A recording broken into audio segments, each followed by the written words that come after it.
হে তরুণ যুবকেরা, হে আমার বন্ধুরা শুনে রেখে দেন, ঈদের কয়েকদিন আগে ভাই আমার হযরত ওমর ফারুক তিনি হলেন অর্ধ পৃথিবীর শাসনকর্তা, অর্ধ পৃথিবীর তিনি খলিফা। সেই অর্ধ পৃথিবীর শাসনকর্তা, বাড়িতে কোনো খাবার নাই, বাড়িতে কোনো টাকা পয়সা নাই, বাচ্চাদের কেনার কোনো পোশাক কেনার পয়সা নাই। এমন সময় স্ত্রী বলল, হে আমার প্রিয়তম স্বামী সাওহার, আমাদের পোশাকে ঈদের নতুন পোশাক খুশির পোশাক দরকার নাই, কিন্তু আমাদের সন্তান আব্দুল্লাহ ওই বাচ্চাটার কি একটা পোশাক হবে না, ওই বাচ্চাটার কি পোশাক হবে না। এমন সময় ওমর ফারুক চিন্তা করলেন, তাই তো আমার তো অর্থ নাই, অথচ অর্ধ পৃথিবীর শাসনকর্তা বড় বড় নেতারা বলেছে যদি তুমি শ্রেষ্ঠ নেতা হতে চাও হযরত ওমর ফারুককে ফলো করো। কিন্তু ভাই ফলো করবে কি করে? এখন নেতা হতে গেলে 50 লাখ 60 লাখ 1 কোটি টাকা দিলে নেতা হওয়া যায়। 1 কোটি 50 লাখ যদি দেয় তাহলে সে জনগণের থেকে তো 50 কোটি তুলবে। কথা ঠিক না ভুল? বন্ধুরা আমার, তরুণ যুবকেরা আমার, মুরব্বিয়ানেরা আমার, ভালো করে শুনুন। তবে হ্যাঁ, ভালো নেতা কি নাই? আছে, ভালো নেতা আছে। এখন এমন অনেক নেতা আছে যারা ইচ্ছা করলে কোটি কোটি টাকা নিতে পারে। আমার জানা পরিচিত অধ্যাপক ওয়াইজুল হক সাহেব, আমি চিনি, একজন রাজ্যের গুরুত্বপূর্ণ ব্যক্তি, সারাদিন বহু কাজ করেন। আমি যেহেতু একটা সংগঠনের সঙ্গে দায়িত্বে আছি, উনি সংগঠনের লিডার, তাই আমি জানি ভাই আমার 5 ওয়াক্ত নামাজি হাজী সাহেব সৎ নেতা।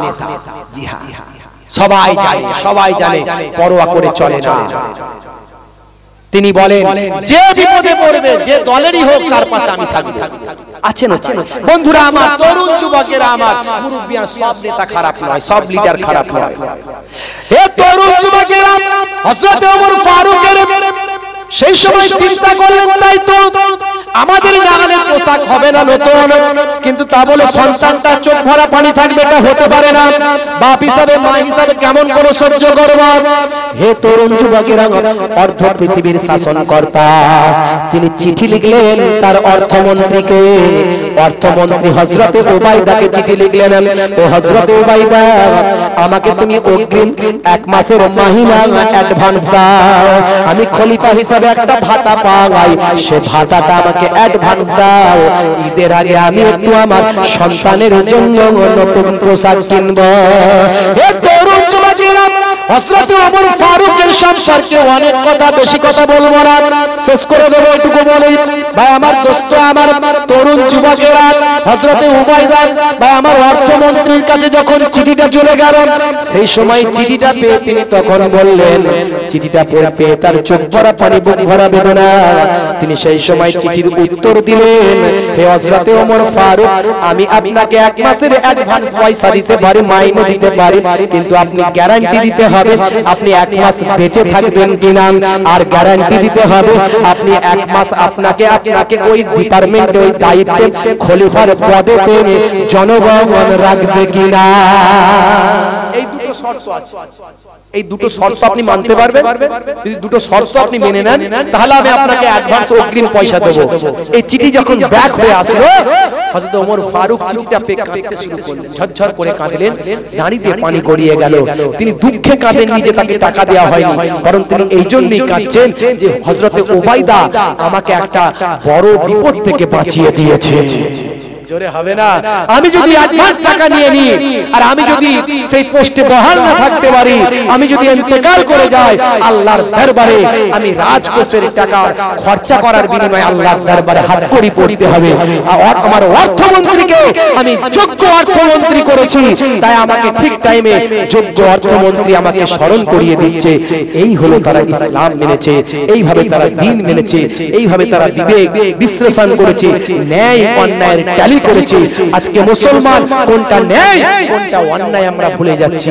বন্ধুরা আমার, অনেক উদাহরণ দিলাম, বিজ্ঞান বাস্তব থেকে, ইতিহাস থেকে কিছু বললাম, বলে এটাই বোঝাতে চাইলাম যে আল্লাহ রাব্বুল আলামিন আপনাকে আমাকে আশরাফুল মাখলুকাত করেছেন। লাকাদ কাররামনা বানি আদম, আদমের আওলাদকে আমি আল্লাহ উচ্চ মর্যাদা, উচ্চ সম্মানের অধিকারী দান করেছি। সেই আদমের আওলাদ নিজেদের মর্যাদা রেখেছি কিনা একটু ভাবতে হবে। আমাদেরকে আশরাফুল মাখলুকাত করেছেন, সৃষ্টির শ্রেষ্ঠ জীব করেছেন। আমাদের বিবেক দিয়ে বিশ্লেষণ করে ভাবতে হবে আমরা আল্লাহর ইবাদত করছি কিনা, রাসূলের সুন্নাতগুলো আমল করছি কিনা। বন্ধুরা আমার, আমি আপনাদের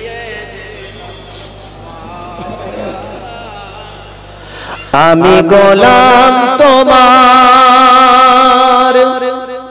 হে পরওয়ার, গোলাম করে রেখো আমারে, আমি গোলাম তোমার হে পরওয়ার, গোলাম করে রেখো আমারে, করোনা কভু ভিখারি আমায়, দুনিয়ার মানুষের দুয়ারে,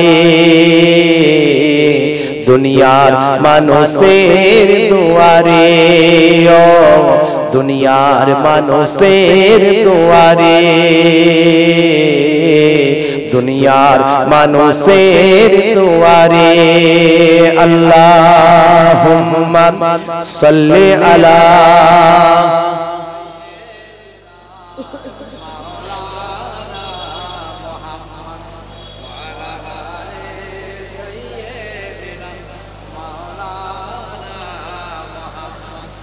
দয়ার নবী গো আমার ময়ার নবী গো, সব ছাড়িব কিন্তু তোমায় ছাড়তে পারি না। বলুন না সুবহানাল্লাহ, জোরে হবে না সুবহানাল্লাহ। নবীকে আমরা ছাড়তে পারবো? বলেন, সব ছাড়তে পারি কিন্তু রাসূল ছাড়া যাবে না।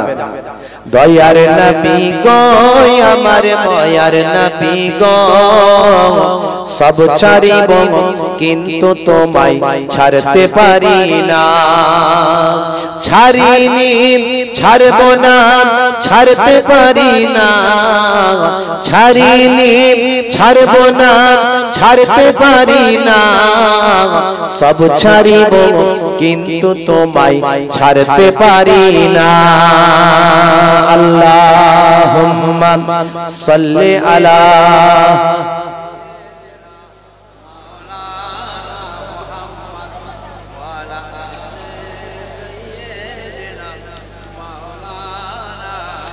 আবু জাহিল আবু লাহাব কষ্ট দিয়েছে, আবু বকর তখন তোমায় ভালোবেসেছে। কথা ঠিক না ভুল বলে? কথা ঠিক না ভুল? আবু জাহিল আবু লাহাব কষ্ট দিয়েছে, আবু বকর তখন তোমায় ভালোবেসেছে। সব ছাড়িব কিন্তু তোমায় ছাড়তে পারি না, ছাড়িনি ছাড়ব না ছাড়তে পারি না, ছাড়িনি ছাড়ব না ছাড়তে পারি না, সব ছাড়িব কিন্তু তোমায় ছাড়তে পারি না। আল্লাহুম্মা সাল্লি আলা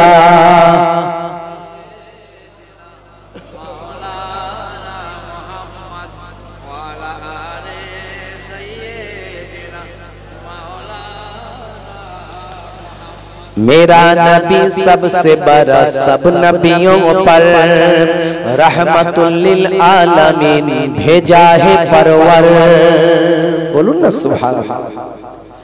मेरा नबी सबसे बड़ा सब नबियों पर रहमतुल लिल आलमीन भेजा है परवर। सब ছাড়িব কিন্তু তোমায় ছাড়তে পারি না, ছাড়িনি ছাড়ব না ছাড়তে পারি না, ছাড়িনি ছাড়ব না ছাড়তে পারি না, সব ছাড়িব কিন্তু তোমায় ছাড়তে পারি না। আল্লাহুম্মা সাল্লি আলা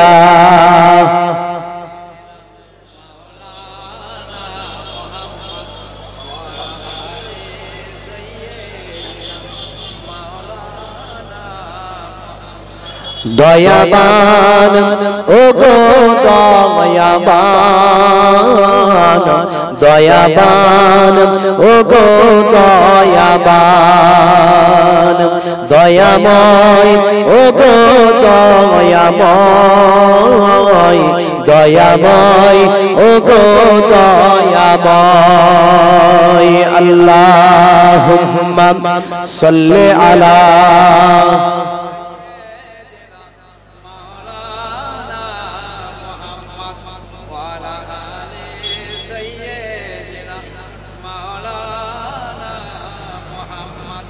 ক্ষমা করে দাও তুমি আজ আমায়, পাপের সাগরে পড়ে আছি,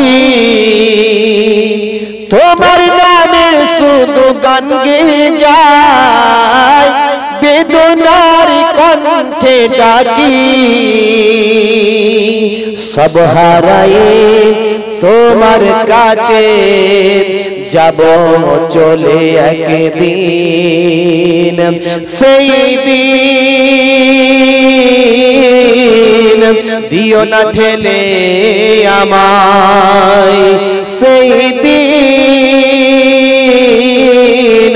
দিও না ঠেলে আমায়, দয়াময় ও গো দয়াময়। আল্লাহুম্মা সাল্লি আলা। যুব কমিটি অনেক পরিশ্রম করেছে, অনেক মেহনত করেছে, তবে এত সুন্দর একটা মাহফিল আমাদেরকে উপহার দিতে পেরেছে। এই যে এত খরচা করলেন, এত পরিশ্রম করলেন, সকালবেলা একটু হিসাব নেবেন না যে কি লাভ হলো? এখন তো দুনিয়ার মানুষ লাভ লোকসান ভালো করে বোঝে, বোঝে কি বোঝে না? একটা বাজারে দোকানে মাল কিনতে গেলে কোনটাই ফ্রি আছে আগে খোঁজে, ফ্রি যেটা থাকবে মাল সেটা কিনবে, কথা ঠিক না ভুল? ফ্রিটা আগে খোঁজে, তাহলে লাভ লোকসান ভালো করে বোঝে কোনটাই লাভ কোনটাই লস।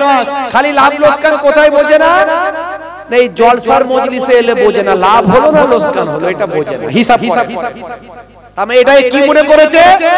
এটাকে মনে করেছে একটা অনুষ্ঠান, হলে হলো না হলে না হলো, গেলে ইচ্ছা গেলে গেলাম, না গেলাম না গেলাম, পয়সা দিলাম দিলাম না দিলাম না দিলাম, শুনলাম শুনলাম না শুনলাম না শুনলাম, এলি কি আর গেলি কি, কে হুজুর এলো আর কে গেল দেখার দরকার নাই। মানে এটাকে ক্যাজুয়ালি নিয়েছে, এটাকে সিরিয়াসলি নাইনি। যেমন মার্কেটিংটাকে সিরিয়াসলি নিয়েছে, যেমন ডক্টর দেখানোটা সিরিয়াসলি